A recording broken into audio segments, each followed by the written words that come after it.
Hi guys, welcome back to GC Plus Tutorials. Here today we're going to be doing a Dr. Seuss makeup inspired look. I already did the other eye and I did my eyebrows. Today we're going to be using the Gorgeous Me palette by Beauty Glaze, and we're going to be using a dark blue, a dark red, and a white.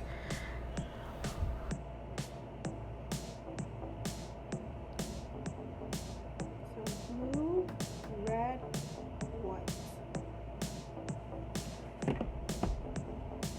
So we're going to start off using a small blending brush, and we're going to go ahead and use the red, and we're going to put it on top of the crease, and you're going to go ahead and put that kind of pretty thick layer of it to make sure that the red looks very fierce.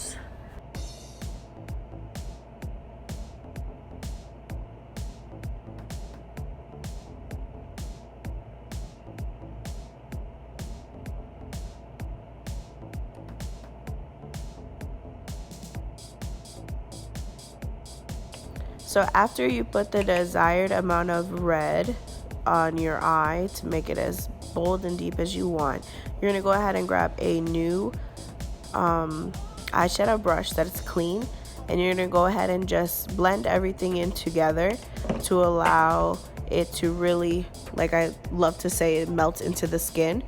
And then after that, you're going to go ahead and go back to the original brush you used. You're not going to grab any more red.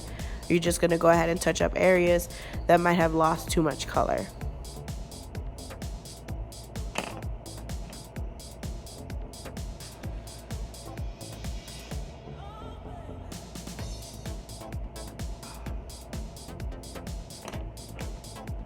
Alright, so now after you have filled every area that lost its color, we're going to go ahead and cut our crease.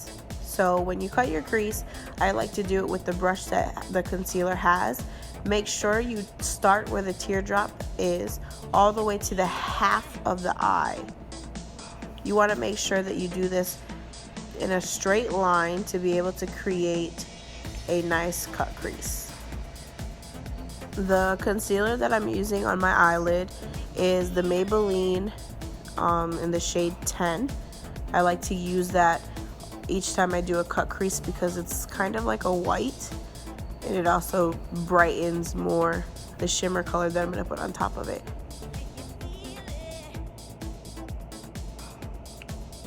Alright, so after you're done putting a good layer of the concealer to cut your crease, you're going to go ahead and use a small flat brush, and you're just going to tap it just so that the concealer is no longer really wet and thick. You're going to go ahead and just kind of blend it in a little bit, but not leaving where you cut the crease, to make sure that it doesn't go on top of the red nor extend more than where it's at right now.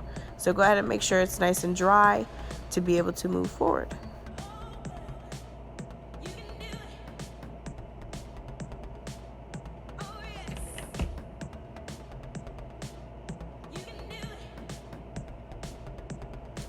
Now that it's nice and dry, I was going to use the same brush, but why don't you just grab another brush? That makes life a little bit more easier. So you're going to go ahead and grab another flat, small brush, and you're going to go ahead and wet it just a little bit. You can use a spray, you can use some water before you put it on top of your lid to make sure that you grab the shimmer color, or what I'm using is a white, to be able to pack it on pretty great.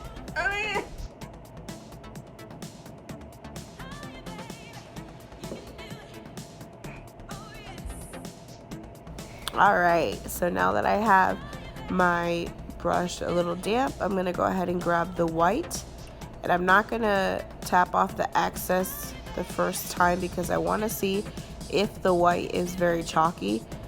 If you realize that the color that you're using is chalky, make sure you always tap the brush so that the eyeshadow can set on your face really nicely.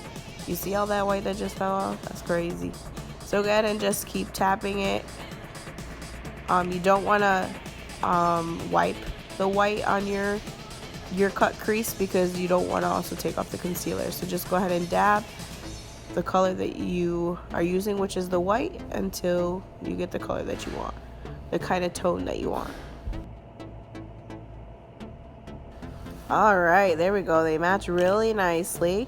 And now we're going to go ahead and get another flat brush, but it's going to be a little bit thicker.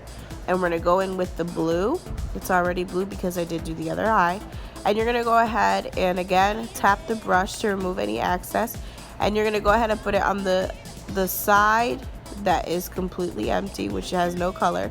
And you're just going to go ahead and tap it just like you were tapping the white, right on that empty space, and you're gonna bring it all the way out to where you have your wing, which is the end of your colors, is where the red is. Make sure you do not put any blue on the white. You want to get it exactly next to it, but not too much that it will fall into the white.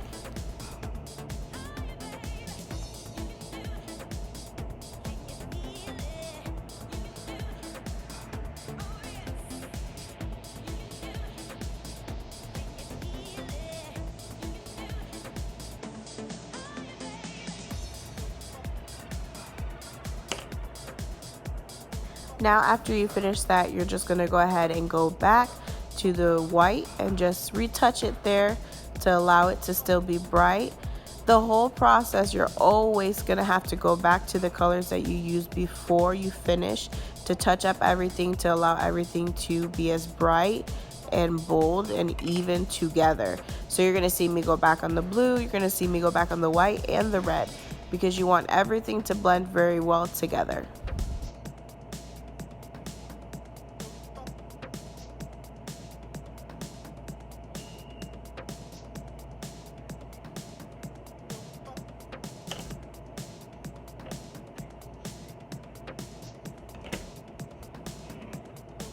So after you finish doing the blue, we're going to go ahead and grab another small blending brush, and we're going to go add kind of a smoky eye at the end of where the wing is. So the way I do the black, because black is a very dangerous color to work with your eyeshadow, you're going to go right at the end and you're going to do circular motions, and then you're going to create a V. So everything starts with the circle and then ends with the V, so you control exactly where the black is going. And also you can put as much black as you want, so depending on how smoky you want it to be.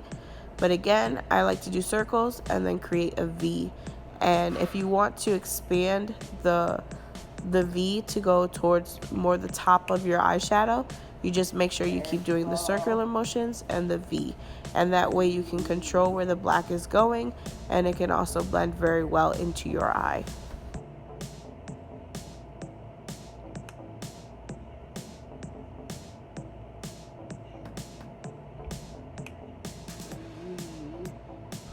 So I decided to make it a little bit more smoky. So instead of just making one eye smoky, I wanted to make sure that they're both even. So now we're going to go back, because we added the last color. You're going to go back to do the blue to give it a more bold effect, to blend in with the black. You're going to go back in with the white, and then you're going to go back in with the red.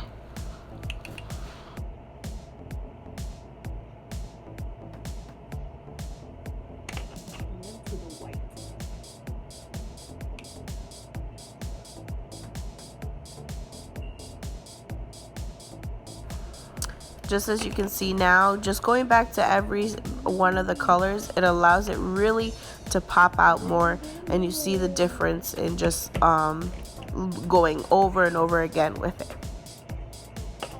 Now it's time to do our face. We're gonna go ahead and use the Maybelline concealer. It is the shade 15. I'm gonna go ahead and do it on the other under eye, but at first, before I do that, I wanna go ahead and clean up where my wing is to ensure that it is nice and sharp. Again, you're gonna see me doing this a few times because you definitely want to make sure it's as even as it is with your other eye. You don't want one higher than the other. So I'm gonna go ahead and do that a few times to get the right size.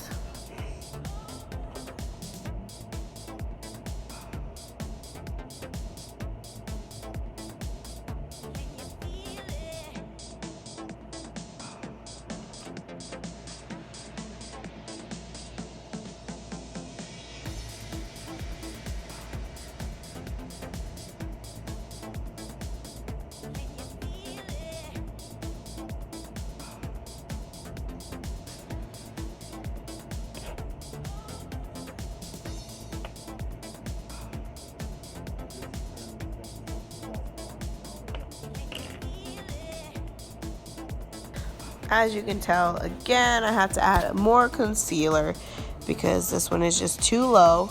So we're gonna go ahead and do it again. Try to make it nice and even.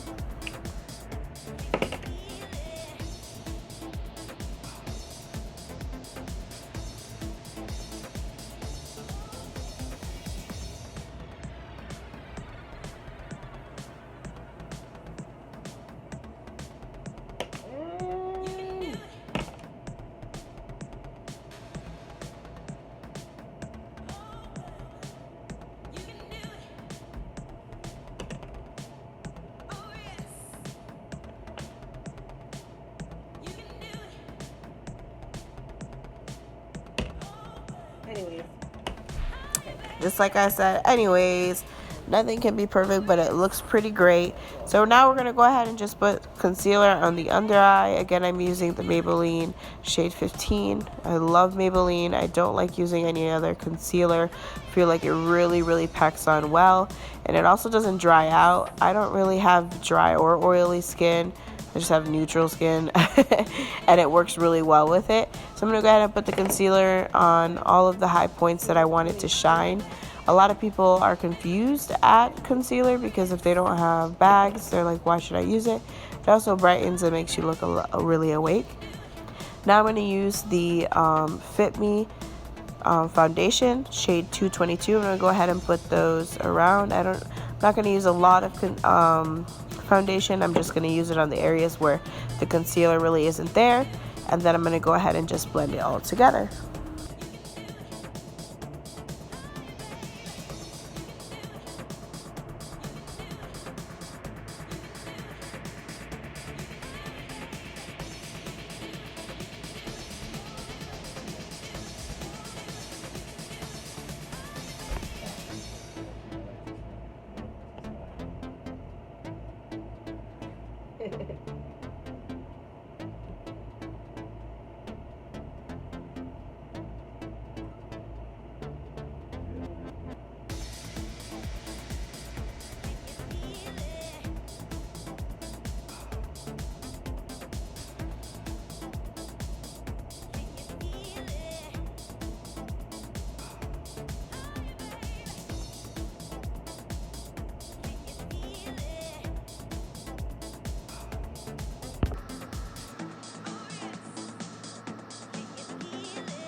Just go ahead, and I usually would use my hands, but I didn't want to. I would use anything, honestly. It depends on the day. But go ahead and just blend everything nicely. Make sure you get where your hairline is, where your nose is, everywhere, to make sure that it spreads out nice and even.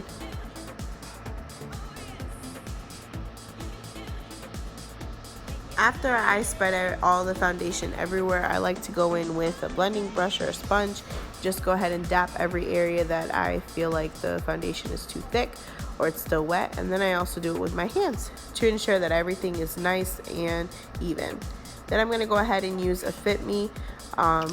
It's a foundation stick. I like to use it for contour. I go ahead and just put it where my cheekbones are and around my forehead, just to make it a little bit I would say shadier, I guess you can say, but it's honestly just a part of the makeup. You don't have to do your contour. I only normally do my cheeks, but I just started doing my forehead as well, and you can tell a little bit of the difference. After you go ahead and apply it, if your sponge or your brush isn't working, I like to use my hands, but here I'm using the brush and the sponge because it's working out pretty great. After you go ahead and contour, you're going to make sure before you set your face, you want to put everything that is liquidy on that you put on your face. You want to put that first, and then you want to set your face. I like to set my face everywhere. A lot of people are confused on what it is to set your face. It allows your foundation, your contour, to not fall off. It sets it in when you sweat, sets it in when you're in a hot area. If you cry, anything like that, your foundation is still there. So it's very important for you to set your face. While you're setting your face, or aka baking your face, I'm going to go ahead and start with my eyelashes. I normally would put false eyelashes on, but I don't have any glue. So I'm going to go ahead and just use mascara It's called Revolution mascara, and just try to make my eyelashes long, but it kind of fails.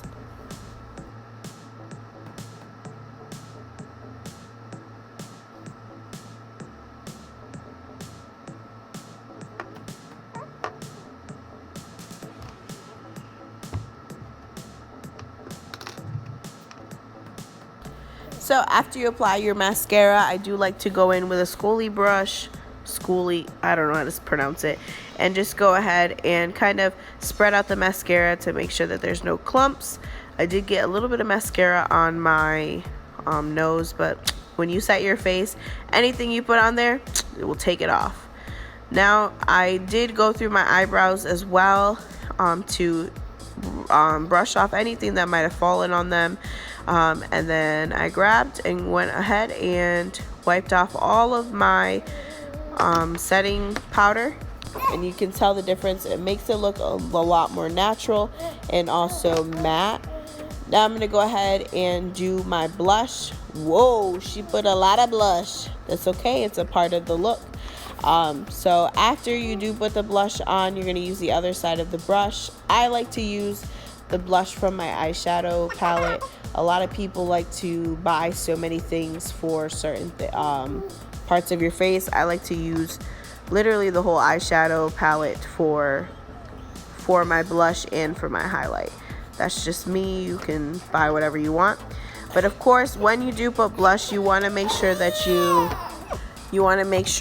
do blend it in to make sure that it spreads out in your face. After that, I'm going to go ahead and grab the highlighter from the James Charles kit.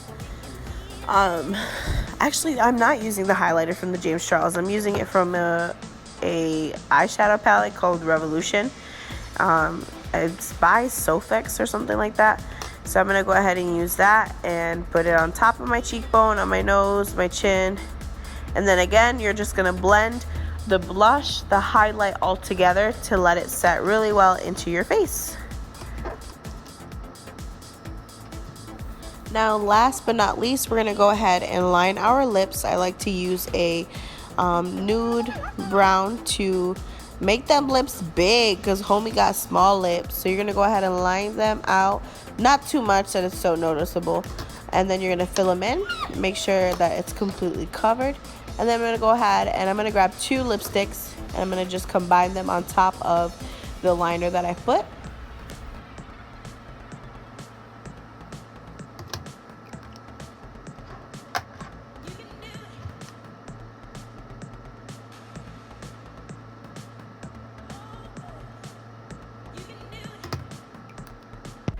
And this is the final look inspired by Dr. Seuss. I hope you guys enjoyed it. I'm in my PJs. Hair's a mess, but it's all right.